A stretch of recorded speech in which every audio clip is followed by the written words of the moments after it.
Welcome to this episode of Finding Solutions. My name is Dan Albus. I'm the Member of Parliament of Okanagan Lake West, South Kelowna.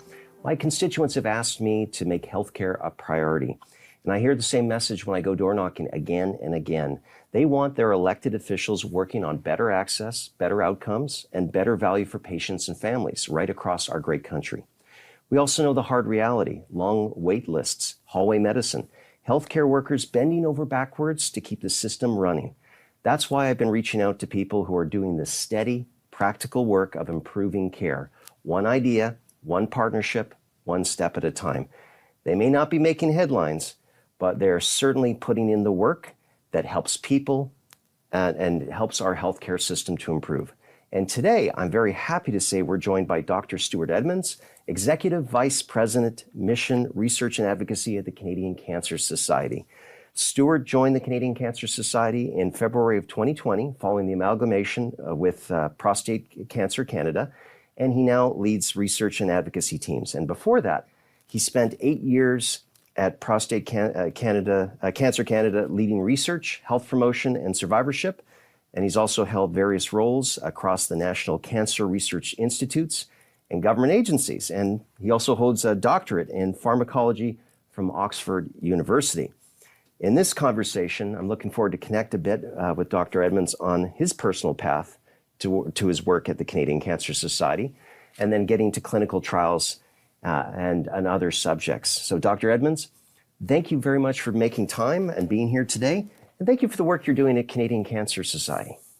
Thank you, and thank you for having me on. So let's just start a little bit about you.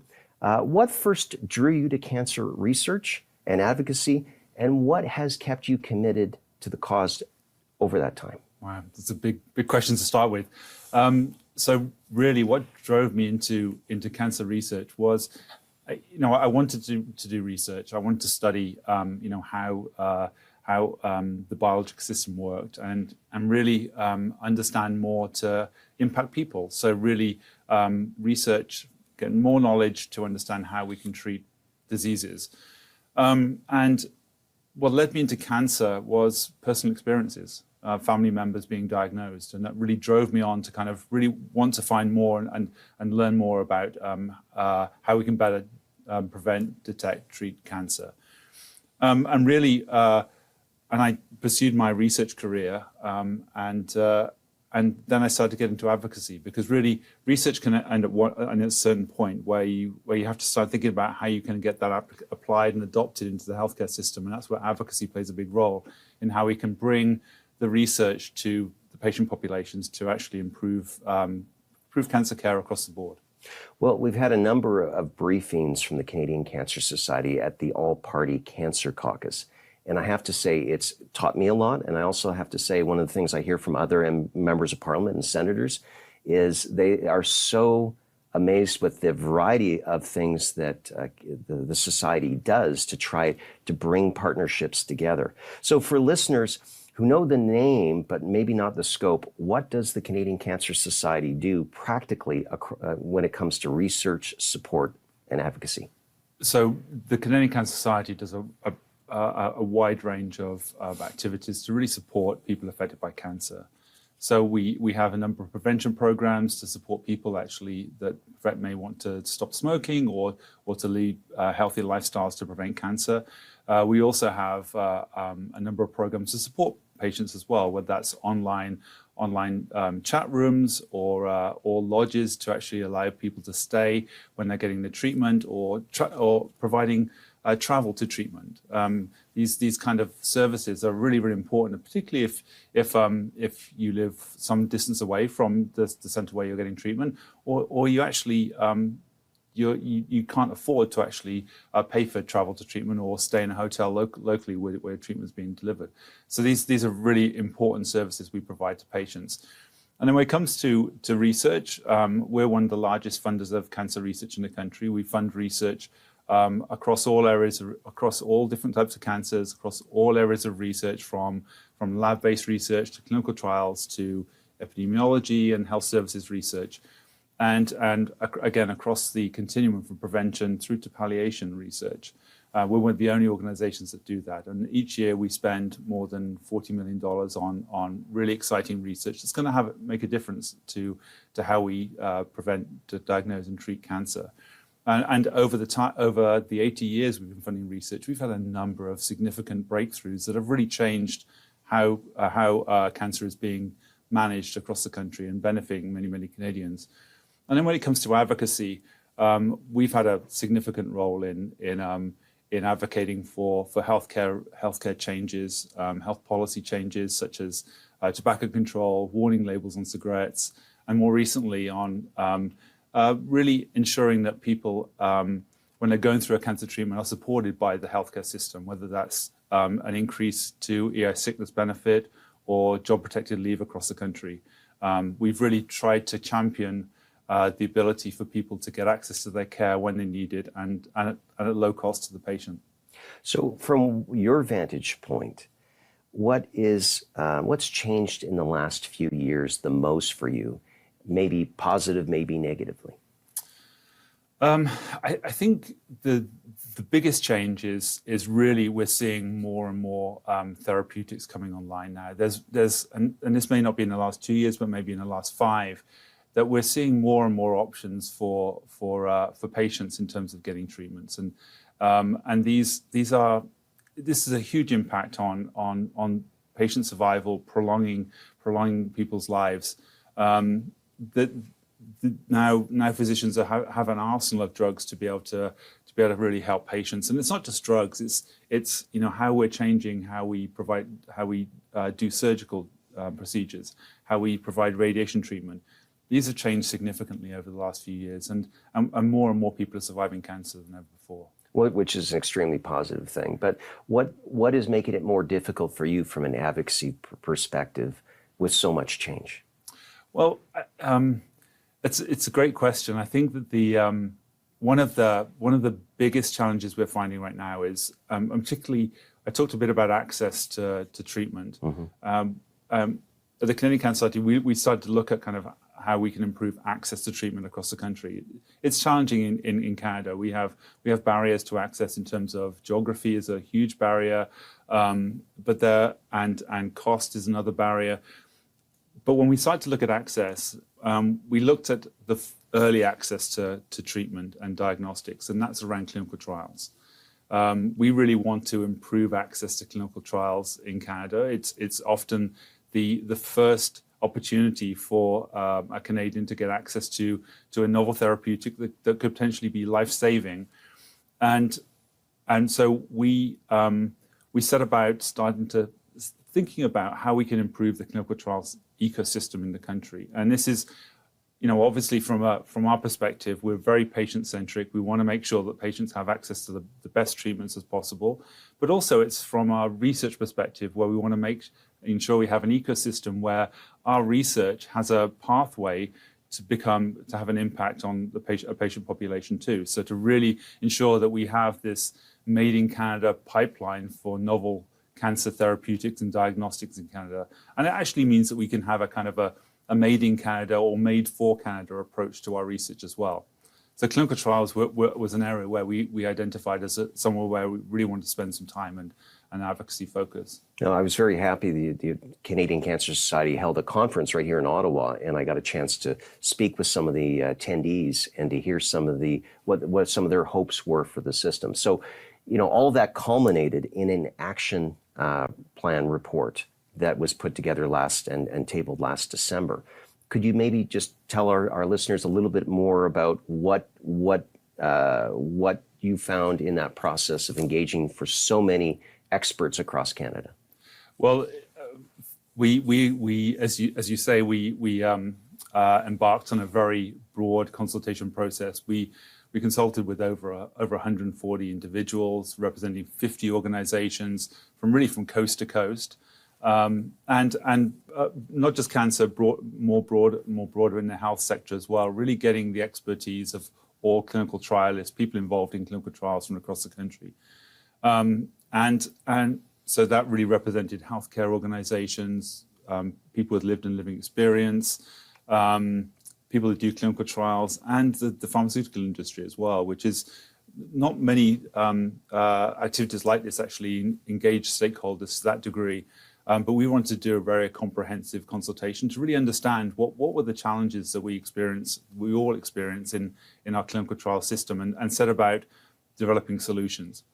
That culminated in us developing the action plan that we launched last year. We're very excited to launch this action plan. It has 7 priorities. We have 22 action items and over 130, I believe, ideas of how we can action these action items as well. So it's a remarkable, comprehensive document that we're now starting to implement. And when the 7 priorities are really talking about, the first is talking about access. We really want to change the idea about clinical trials that seem to be research. And that's right, it is research. We are understanding how new therapeutics can be safe and effective in a patient population. But they're also, as I mentioned before, clinical trials can actually save lives. It's actually part of care.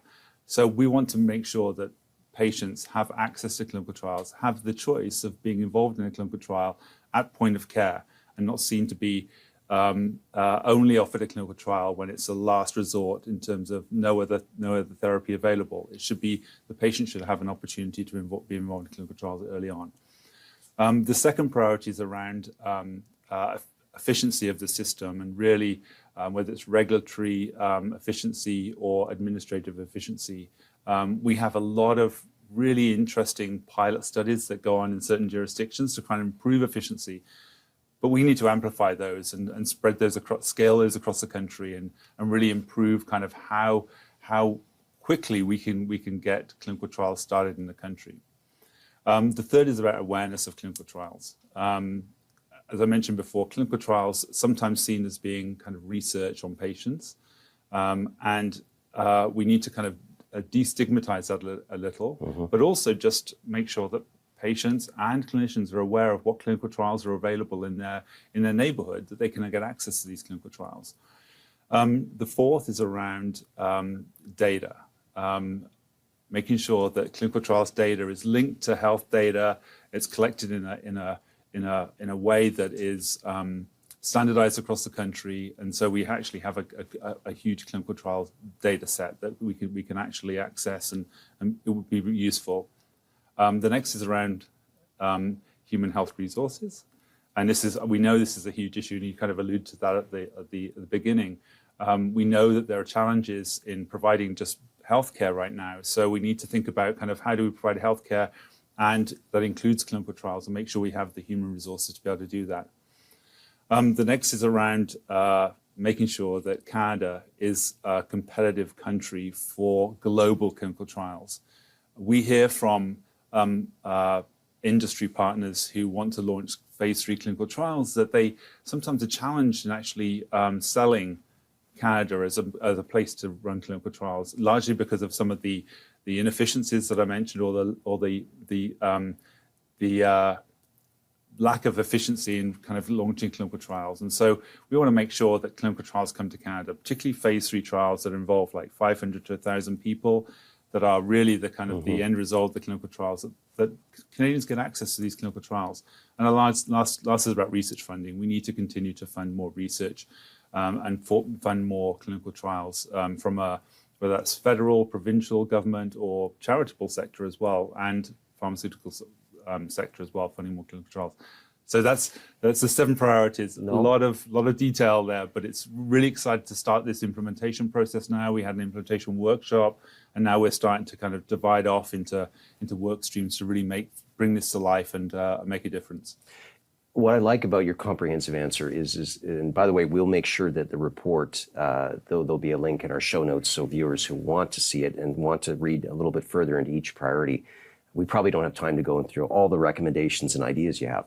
But I think people will know that they will be happy to hear that these things are happening. Now, when it comes to access, I know I've spoken to Dr. Auer here in Ottawa, where she's talked about research is care. I've also seen the example of the National Health Service in Great Britain, where they actually have incorporated clinical trials as part of someone's care. So a doctor may say to their patient, I see that you have the right genetics or the right characteristics for a clinical trial. Would you like us to add this into it? And I think one of the criticisms Dr. Hours has said is there almost seems to be a separation in our system where research is on one side and the actual delivery of healthcare is on the other. And I think what you're saying by Access is we want to see a little bit more of an interlocking between those two. Is that correct? Absolutely. And it's often the same person that is actually providing care and is actually leading the clinical trial. And so we want to help them as well. And what one would hope that if we actually can identify patients early for a clinical trial, we can speed up access, speed up patient accrual in the clinical trial. So that means that actually the clinical trial is recruited for faster and we can get the outcome of the clinical trial earlier. One of the things, so this is a very special day for us. It's a special month for us. It's Daffodil Month. Obviously we talk about cancer all the way through the year, but we pay particular attention to April being Daffodil Month, and we really want to draw attention to the challenges we face with cancer and the people with lived experience faced with cancer. Today we're spending the day on the Hill. We have lots of meetings with elected officials and in bureaucracy, and the key message we're saying today is that we want to ensure that Canada is the fastest country in the world in terms of launching clinical trial. We want the clinical trials launched within 75 days, which is incredible. If we achieve that, as I said, we will be the fastest in launching. And that means that when I mentioned before about organizations struggling to kind of make a case for Canada as being a site for clinical trials, that makes it easier because they know that we can launch a clinical trial, we can recruit patients on clinical trials quickly, and we can get the outcomes of the clinical trial faster. And that means that we'll get, if it's a positive outcome, patients will benefit faster as well. Absolutely, because in some cases, it's a critical lifeline. And a recent column by former CTV Power Play host Don Martin describes being told that he had roughly 12 to 18 months to live, unless a clinical trial could be found, and then seeing a major improvement after enrolling in a phase 1 trial in Ottawa. So these kinds of cases happen all the time where the standard of care just isn't providing an effective response, and that clinical trial is that lifeline. I think we can always relate it back to patients. You did talk about the 7 priorities of making them more publicly known and to try and link people. So what things can be done around making sure that people in Don's cases can get it? Fortunately, he did get one, but... Well, certainly, we actually have recently launched a searchable database, Clinical Trials Canada, that actually allows patients to become more empowered about what trials are actually going on that they may be eligible for, and there may be local trials.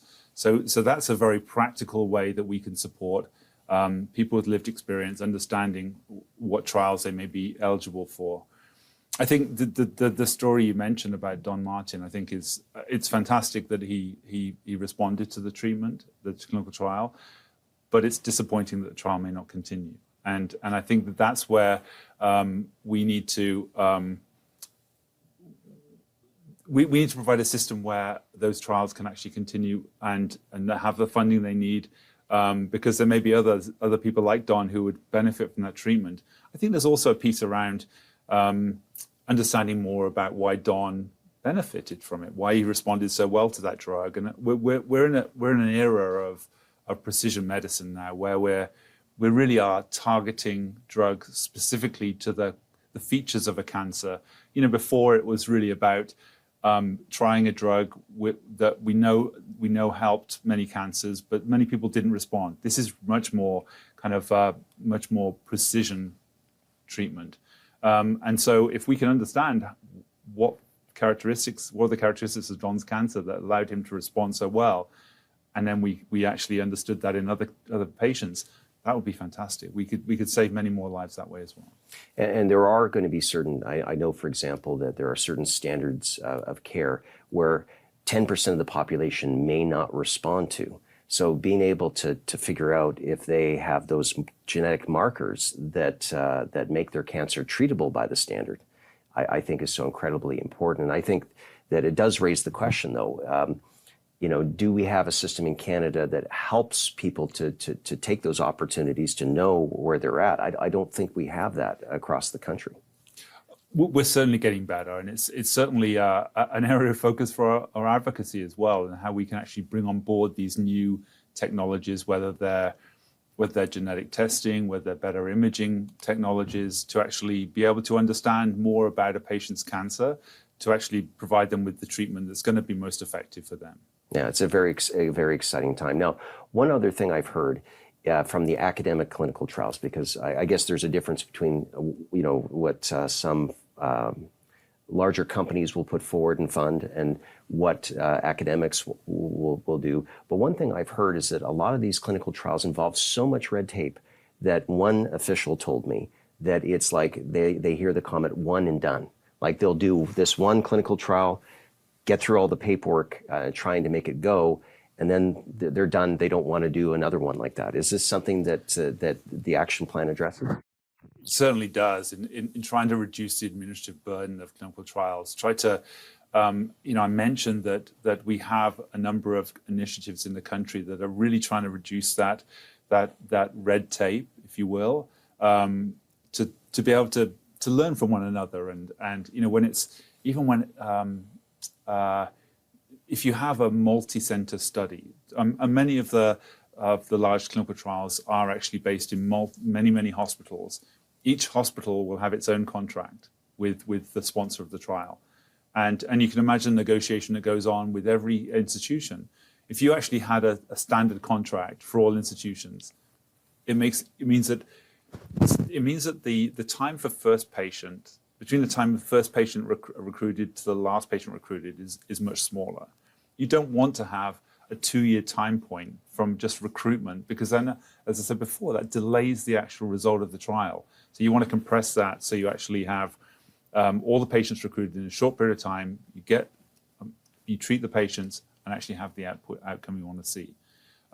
So there's lots of, I think that's one example of how we're reducing the red tape in terms of the administrative burden of running clinical trials, because we also want to reduce it for the clinicians as well. We want them to do more research. We want them to recruit patients. We don't want them to have headaches in terms of having to go through lots of contracts, lots of kind of forms to complete. Obviously we want them to do it responsibly, but we want to streamline the process efficiently. Now, speaking about these clinical trials, sometimes because a certain population, is, let's say, a rare disease or a pediatric cancer, for example, there's a small population in Canada. Oftentimes, researchers will pair up with other countries. In this case, I know in the action plan report, it talks about some impacts by cuts in the United States that are having really world impacts here in Canada. Could you explain that situation and what has gone on there? Well, so we have seen cuts to the budget in terms of funding for cancer research in the US. Just 2 years ago, the success rates in their research competitions was around 14%, and last year it was 7%. So that's a 50% reduction, well, 100% reduction. So there have been significant cuts. One of the Canadian cancer researchers are amazing. We punch above our weight in terms of the outcomes we have in cancer research, and that makes us very competitive when we apply to other countries for funding. But the challenge is, if the percentage of funding gets cut in the other countries, it means that excellent research that Canadians do remains unfunded. And we ourselves have around about a 20% success rate in our competitions. And what concerns me is that when I look at what we fund, it's fantastic we can fund excellent research, but then there's also very good research that we can't fund. We don't have the funds to fund this. And I know that federal funding agencies, provincial funding agencies have the same challenge, because we don't know whether there's a cure for cancer, a new diagnostic in those grants that we can't fund. So this is where I talk about kind of the idea of we need more money to go to research to support the excellent cancer research that we have. I think also, and you mentioned pediatric oncology trials, and it's the same for rare cancers as well, where we don't have often the population of patients in Canada to be able to run the kind of large-scale clinical trials to have the readout we want to. So that's where we need to collaborate more, whether it's with the US or whether it's with Europe or Australia or other countries, to kind of make sure we kind of pool our patient populations to have that impact. So based on some of this research that has now faced cuts, if my understanding, about a third of those people that were either expecting to or were on clinical trials are going to be affected. So has the government of Canada addressed this in some way? Has there been some discussion, whether it be at the provincial or federal level?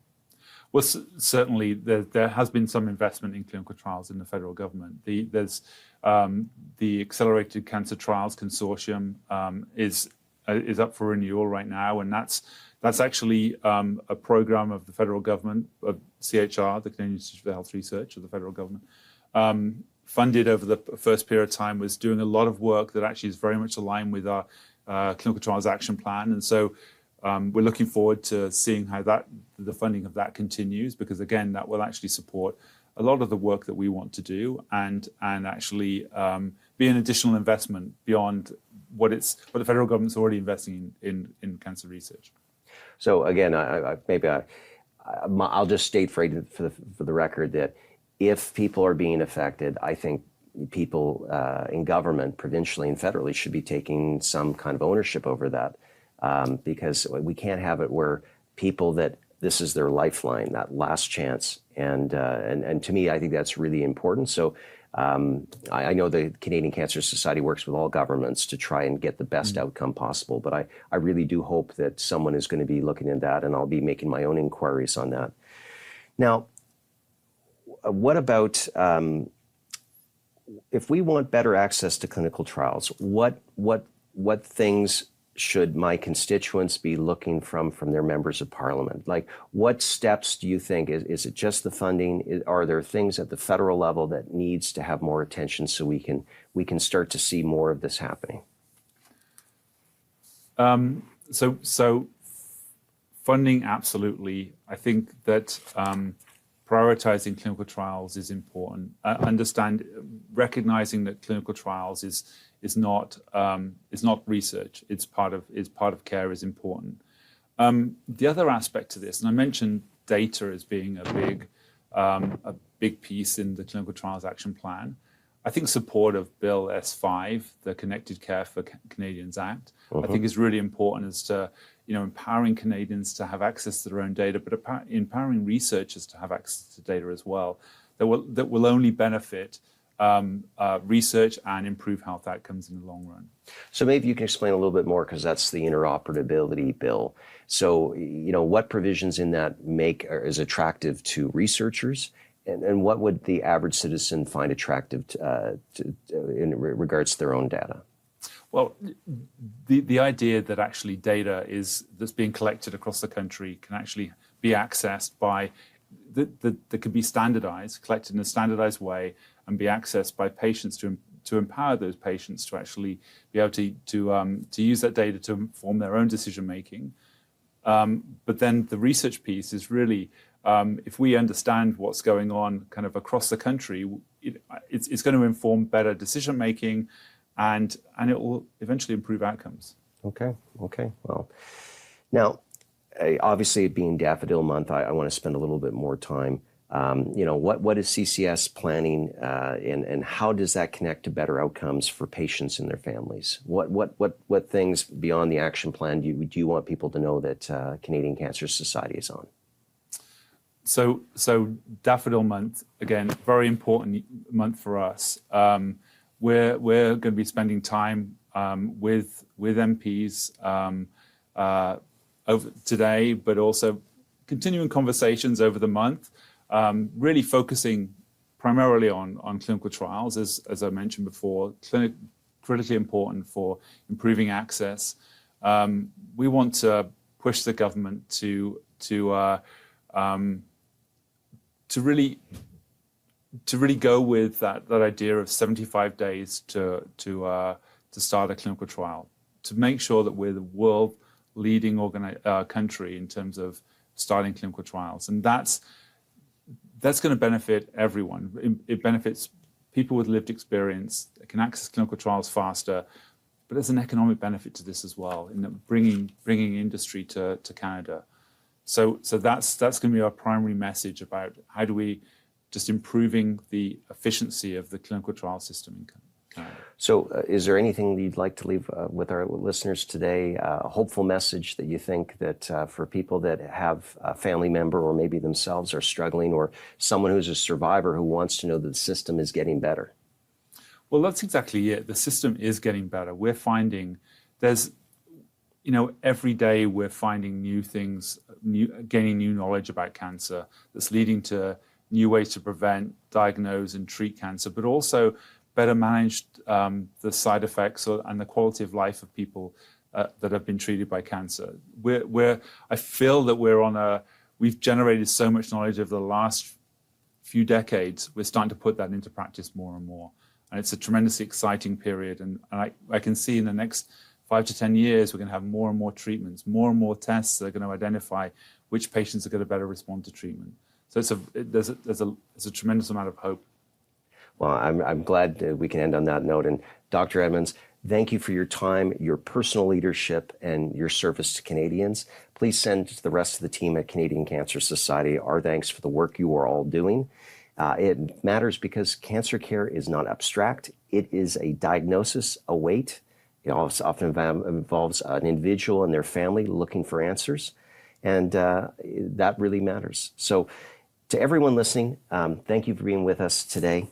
If you found this episode of Finding Solutions helpful, please subscribe, share the episode, and stay tuned for more. I'm Dan Albus. Thank you for watching.